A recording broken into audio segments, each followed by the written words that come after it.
What it is, man, what they do. It's your boy, Jay Vilpin, a.k.a. Jay Got Bars, a.k.a. Florida Man Jay, if you're nasty, and we bite at it again with a whole nother story time, kid. Seems like y'all was liking that last story time, you know what I'm saying, with Cherry the Boom.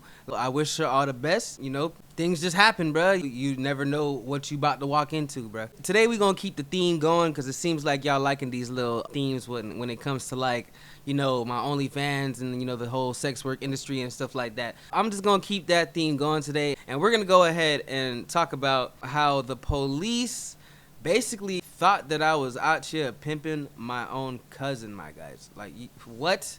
Yeah, bro. Yeah, bro. So the police thought I was a pimp named Slickback, bro. Them boys thought that I was out here. I don't know. They thought I was out here, doing some weird stuff out here in these streets. Me personally, man, I'm a player, man, but I ain't no PIMP, you feel me? I don't know what you heard about me. I do not support any type of manipulation of any woman. I do not support manipulation of anybody. I do not support human trafficking. I do not ever derive proceeds from anybody who ever does sexual favors. That's just not my life, man. I went to college.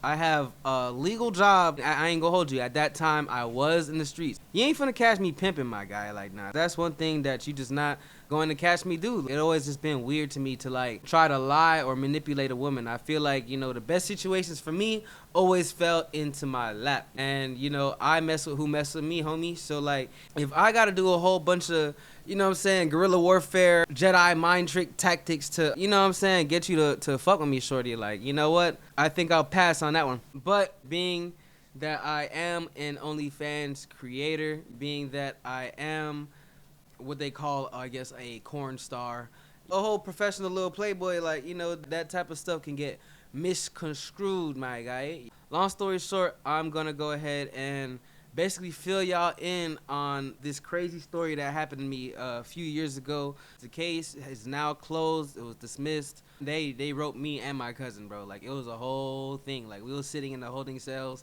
together, like, bro, like, what's happening, But I do love my cousin, I was mad at her for a little minute, but it is what it is, man. I love her to the death of me. That is my blood, bro. So you feel me? Like, right or wrong, I'm riding with her. You feel me? So let me go ahead and just get into this story. You feel me? All right. Long story short, the summertime is about to end. It's a few years ago. I want to say this was like in 2022. You feel me?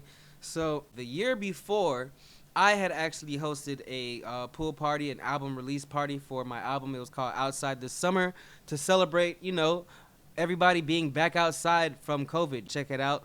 And I threw a party with my big cousin, Tony Black. R.I.P.K. Huncho. Tony Black, man, he's a great guy, man. Promoter, super popular guy around town. If you from Little Haiti, you from North Miami, you from the city, you know about Tony Black, and you more than likely been to one of his events or parties. Me and the cousin, Tony Black, we put this party together, and it went well, actually. It went very well. He hosts a party every year. It's called the 5-Star Pool Party. We do it in Miami every year, you feel me? Like, if you a real NMB baby, like, you know about the 5-Star Pool Parties and shit, you feel me? I just went on a little tangent there, but... So now, we ended up going to the party the next year, okay? So now, my party was in 21, this party is in 22. This time around, it's not my party, but he's hosting it for a bunch of other Miami artists. By the way, you should go check out Hayes 2150. You should go check out Eastway Santana. It's a lot of dope people that are from Miami, man. It's a lot of dope-ass niggas, bro. A lot of good music. Me and my cousin pulled up to this 5-Star pool party. I came to support and, be a helping hand wherever I needed to be. My cousin, just to give you a quick introduction on her, okay? I'm not going to put any of her personal information out here only because, that's my actual family, dude. Back in the days, she's really a playgirl. She's a lover girl, to be real with you. She's just a lover girl, man. We Haitians, dawg. Like, I don't know what to tell you, dawg. Like, we fall in love quick, you feel me? So, long story short, my cousin, she ended up getting, like, exposed, sharing stories. She was actually doing little story times back, way back on MySpace. She would basically talk about her life and, tell these stories that were, like, way beyond her age, bro. A lot of people had, basically a visceral response to it because she was so young. As time went on, she really got into herself and she decided that she was going to step into the world of adult entertainment way before I did. You get what I'm saying? And that's what she did. So she got into the adult entertainment world. She's done a few scenes here or there with some pretty big companies, dude, like Bang Bros, Reality King, stuff like that, right? She just didn't like the way, personally, that it was going when it came to, I guess, dealing with management and dealing with, I guess, being an independent creator. At the time, there was no such thing as OnlyFans. If you were an independent person, bro, like you was just freaked out for real. Like, I don't know, like it wasn't like you was just doing it for the love of the game, my boy. It wasn't really no money all the way attached to it unless you went to a actual studio, at least from what I understand. So now, long story short, she's in this corn career. She's doing pretty all right for herself. She had moved to New York. She was doing her thing, and she ended up quitting because, like I said, she just didn't like how, guys were basically treating her in the industry. So when OnlyFans came around, she actually liked it, that she now had more control over the type of content that she can make and what she can do and who she can mess with. So she decided to jump on the platform around the same time that I did. We used to go hang out, go to like conventions together, meet people, network. I've even put her on girls. She's put me on girls. Like I said, man, like that's my blood. You feel me? Anytime that we've ever had to like put our businesses together, I'll get one of my homeboys or I'll get another girl. Hey man, you go film this and y'all keep that. I'm gonna go and smoke a joint outside because I'm not trying to see none of that, homie. Like I said before, she gets into this whole OnlyFans world with me, and we are now doing our thing on the internet. You get what I'm saying? Both of us are making our ways, making our money. We making it do what it do. Here's the thing when it comes to content creators in this independent adult space. There are a lot of different tropes or different ideas, different trains of thought when it comes to collaborating with people. So one of those trains of thought, me personally, how I do it, I meet people. I try to find who's interested in me, or I wait around, hang out, live my life, do my solo content until somebody who also has a platform is interested in working with me. And then from there, we share our test results, we chop it up, get acquainted with each other. Then, we talk business, plan it out, and do our thing. So that is a traditional collaboration. I mean, if you rap or if you do any type of social media, you usually, if you making a TikTok or if you making any type of video with your homeboys, with your friends and stuff like that, literally, like, you just say, hey, bro, come over. And then, or like y'all link up, y'all outside already, and y'all make the content. There's no paying anybody for anything, charging anybody for none of that. So it's a very similar thing when it comes to making content on OnlyFans. Y'all move, man. These dogs, they be all up in my shit sometimes. Move. Now, the other trains of thought when it comes to this is because when it comes to this industry, a lot of people came in through sex work or were already sex workers when they got into OnlyFans. They feel like, if you are using me for my image, for my time, for my body, if we doing anything like that, if you touching me, you need to pay me. And I get it. You get what I'm saying? I get it. I mean, look, we are all human beings here. We are entitled to our time. We're entitled to our bodies. You get what I'm saying? You don't owe anybody anything. You don't have to do anything for anybody. At the same time, though, it's kind of like a flawed approach because sometimes I've seen a lot of people miss out on genuine opportunities or good opportunities for them just because they were chasing a bag. As Miss Hoodfish would say, I'm about a bag, fag. But anyways, my cousin, she was about a bag. You feel me? So basically anybody who was hitting her up, anybody, if you were a male, if you were a human being with phalanges in between your legs, homie, you were going to get charged for hanging out with my cousin, homie. Like, it is what it is. You feel me? Like, she was a gangster about that shit too. You feel me? Now I can put it all together. So now, like I said before, there was a party that happened out here in North Miami Beach that me and my cousin went to. I am not too much of a drinker. I'm a big Wiz Khalifa 420 every day, my guy. But when it comes to that lick, don't put me on it. I could do a little bit of tequila here or there, but I don't drink. You get what I'm saying? So now I'm the designated driver, so she wanted to get turned tonight. So it's cool. So now I'm driving her car. So we get to the party. It's a good time. We vibing, we chilling, we maxing, relaxing, feeling all cool. And then she gets a phone call from a random number. Mind you, hey, she's a female. Girls get calls from random numbers. Maybe it could have been a guy that she done hollered at before. Maybe it could have been one of them ads up. Maybe it could have been a guy off the internet. Who knows? But long story short, she gets called from a random number, And this guy was basically saying that he was a client, that he was trying to request for her time. Apparently, it's a gray area when it comes to that whole escort stuff because, you know, you can pay somebody for their time. You can pay somebody to hang out, but you necessarily can't pay them to, you know what I'm saying, get all freaky deaky P. Diddy with their ass. Let's be real here. Escorts or prostitutes, ain't no nigga paying and not fucking. Like, let's be real, guys. Let's be real. She would rather consider herself as an escort. So now, she gets a call from a random number. She doesn't recognize this number at all. And me personally, my life and her life are like completely different. What she does in her personal time and what I do with my personal time, I don't know, bro. She gets a call from a potential client and the person is rushing her. He is like, I got $500 and I want you to come right now. Please, baby, please, can you come right now? We done been at the party for a little minute, you know, done caught some vibes, girls twerking in the pool, like it's been a vibe, so we damn near ready to go. Now she gets this call and she's like, you know what, let's go see what's up with this play, you feel me? So I'm like, well shit, I'm hungry anyways, like shit, we could slide. So boom. So now I take her car, we in NMB, and the play is all the way in Hialeah, 36th Street. First red flag, homie.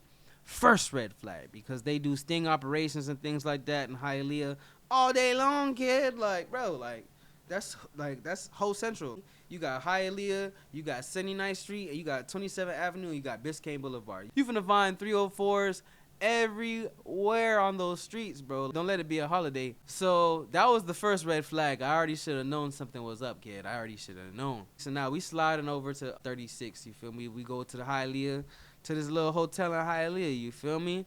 And like I said, I was hungry as shit, bro. I was like, yo, hey, I'm finna go grab some food, man. Do whatever you gotta do, and I'm finna come get you. I'm gonna come right back. So boom. So I drop her off literally right outside the hotel, and then I go and get me some pollo tropical, you feel me? You know that little, hey, you know the curry sauce? Hey, man, the curry sauce, boy. If you don't get the curry sauce, boy, you sleep on that pollo, bro. Go to pollo and get the curry sauce, my guy. And the yuca. Get the yuca, too. That shit fire. Mind you, at that time, I was a medical weed patient. I'm a big smoker. I had a whole quarter pound sitting on the passenger seat, you feel me? Because I was going to eat my food and smoke. I drop her off. I got my Zeb, you feel me? I got my gas, my Zah. I'm headed back over to the hotel, and, you know, things are just calm. Too calm. You get what I'm saying? Too calm. I remember I'm just riding. I think I was smoking too. I'm smoking and riding. You get what I'm saying? And I pull back up to the hotel, homie. And the moment I got into the parking lot, homie, movie shit, dog. It was a whole bunch of Dodge Durangos, Dodge Chargers, every Ford car that you could think of. They all just started coming out the woodworks. Blue, blue, blue, blue. Police started jumping out their cars with shotguns and, you know what I'm saying, pistols and all type of shit, bro. I had me a little 9mm with a 30-round clip, and then I had a whole QP of that ZA. I'm talking about medical, like, bro, ZA, bro, sitting right on the damn seat. All them crackers done jumped out the whip, bro. A whole bunch of jump outs just jump out the whip, bro. And now they all got guns to my face. Like, freeze! I'm like, oh my God. You feel me? Them crackers all jumped out the whip, dog. They basically got me out the car. I just remember all the weed that I had sitting on my lap basically like fell on the ground. They took my gun, and then they left everything else. Like, they didn't touch anything else. Like, literally, they didn't touch anything else, right? So, boom. So, now they get me on the ground, you feel me? Mind you, I had a nice little outfit on, you feel me? It was an outfit that I personally made for myself. You get what I'm saying? Them boys ended up dirtying me up, you feel me? They ain't whip my ass, though, but they put me in the back of the police car, right? They saying that the girl upstairs was caught in a sting operation. Do you know this woman? I looked at them crackers. I said, yo no habla inglés. Them boys said, all right, he's not talking. Yeah, I ain't gonna get me to snitch on my cousin. Meanwhile, I mean, she was up there singing like a canary. You know, she was scared. Those rules don't apply for girls, bro. Girls could talk however they want, but a guy, like, especially when you in the streets, my guy, shut the fuck up. Long story short, they ended up sending us both to jail. They took my gun. I ain't never get that shit back. Bullshit. And that's why I've been getting caught in dumbass vulnerable situations. They left all my weed. So when I got out of jail about, what was it, like a day, I think it was about a day or two later, I made bail immediately. You feel me? I had, bruh, nigga, been had bread. You feel me? It was like $1,000 or some shit like that, or 1,500. I got that shit so quick. I was out of there, bro. Like, out of there. We basically had to go through that whole litigation process. I ended up getting charged with delivering a prostitute, but thanks to my lawyers, my damn phone ran out of space. You know these iPhones, man. As soon as you start recording, apparently, like, it's out of space, bro. It'd be some bullshit. Ended up beating the case. All that stuff is over with. Life is back to normal. My cousin, she's out here living her life, and I'm out here living my life. Like I said, I do love her very much. Shout out, by the way, shout out to my lawyer, you feel me? That boy, Mr. Vincent Brown, you get him saying?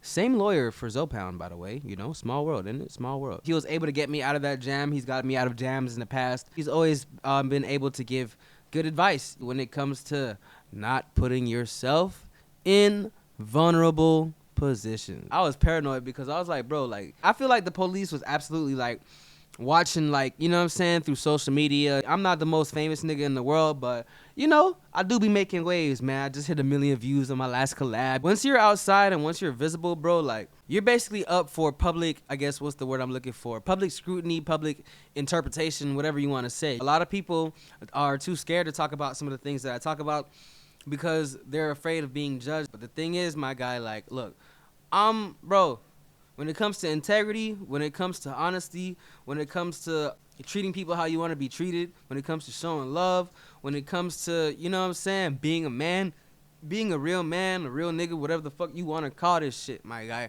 I don't ever claim it, but I know that I am that, and I move like that, you feel me? So if you ever want to put, you know, anybody's character into question, like, bro, stop judging people, bro. They said Jesus used to hang out with the prostitutes and the killers and stuff, bro. Don't judge a book by its cover, really, is all I'm trying to say. With that being said, my guy, I'm finna keep them pumping, bro. Like I said, I got stories for days, kid. I'm gonna see if I could drop at least a new story at least every week. And I got a whole bunch of other content. Go ahead and check out my ex. Go check me out on Discord. Go follow me on TikTok at FloridaManJ. Instagram is JVilpin. If you guys ever have any questions for me or ever have any requests for any type of content, just go ahead and drop it in the comments below. And let me ask you, man, is it tricking if you got it? It's your boy, JVilpin, aka J Got Bars. Florida Man J if you nasty. And I'm out. Yo.